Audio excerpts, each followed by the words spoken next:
কি ব্যাপার বেটা হোসাইব, তুমি এখনো স্কুলে যাওনি? মা ভাত রাঁধেনি তো, তার লেগে স্কুলে যাইনি।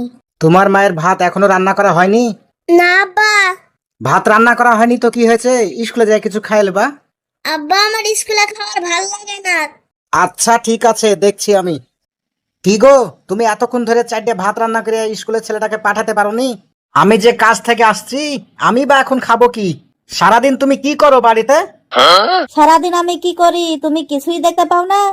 সকালে উঠে ঝাড় দেওয়া, থালা বাসন মাজা, রান্না বান্না করা, ছেলেকে খাইয়ে স্কুলে পাঠানো, কাপড় চোপড় কাচা, এত কিছু করার পরও তুমি বলছো আমি বাড়িতে কি করি? আচ্ছা তুমি কি করো শুনি? তুমি তো পেয়েছো একটা ইলেকট্রিক কাজ, ওই কাজটা নিয়েই পড়ে থাকো। সংসারে কি লাগবে না লাগবে, ছেলে মেয়েরা কি খাইলো না খাইলো, কখনো কি তুমি খেয়াল করেছো? তা খেয়াল করবা কিসের লাগে?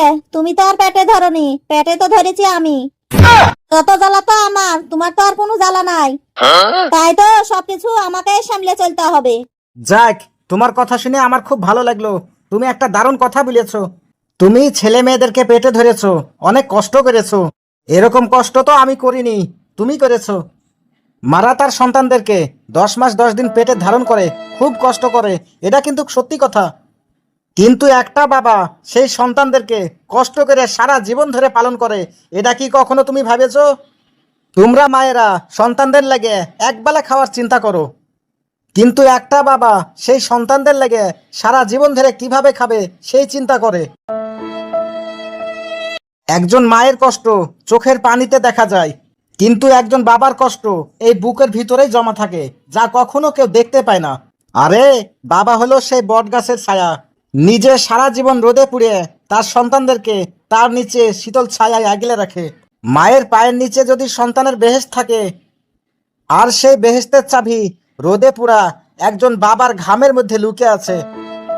একটা নারী একটা সংসারে 3 বেলা কাজ করে নিজেকে দাসী দাবি করে, কিন্তু একটা বাবা সংসারের লেগে সারা জীবন কষ্ট করে ইনকাম করে।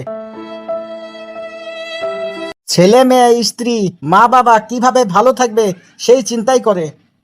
নিজের সকালাত বাদ দিয়ে পরিবারের স্ত্রী ছেলে মেয়েদের মা বাবার কিভাবে শখ পূরণ করতে হয় সেই চিন্তাই করে। একটা বাবা পরিবারের সুখ শান্তি চিন্তা করতে যায় নিজের সুখ শান্তিকে মাটি চাপা দিয়ে রাখে। তারপরেও সেই বাবা পরিবার থেকে সম্মান মর্যাদাটুকুও ঠিক মতো পায় না। তারপরেও একটা কথা মনে রেখো, এত কিছু হওয়ার পরেও একটা পরিবারের মালিক কিন্তু সেই পুরুষ। এই কথাগুলা কিন্তু তোমরা কখনোই বুঝতে চাও না। এই কথাগুলো আমি তোমাকে কি জন্য বলছি তুমি কি বুঝতে পেরেছো?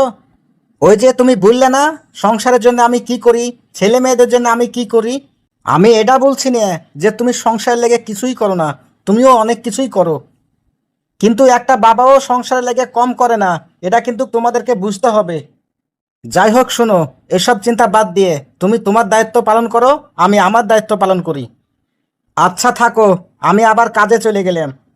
আচ্ছা শোনো, তোমাকে আমার এসব কথাগুলা বলা একদমই উচিত হয়নি। আসলেই একটা পরিবার ঠিক রাখতে গেলে, একটা পরিবার ঠিক চালাতে গেলে তোমাদের ভূমিকাটাই কিন্তু সবচেয়ে গুরুত্বপূর্ণ। তোমাকে ওসব কথাগুলা বলা আসলেই আমার খুব অন্যায় হয়েছে। আচ্ছা তুমি এখন কাজে যাও, আমি ভাত রান্না করে পাঠিয়ে দিছি। আচ্ছা ঠিক আছে।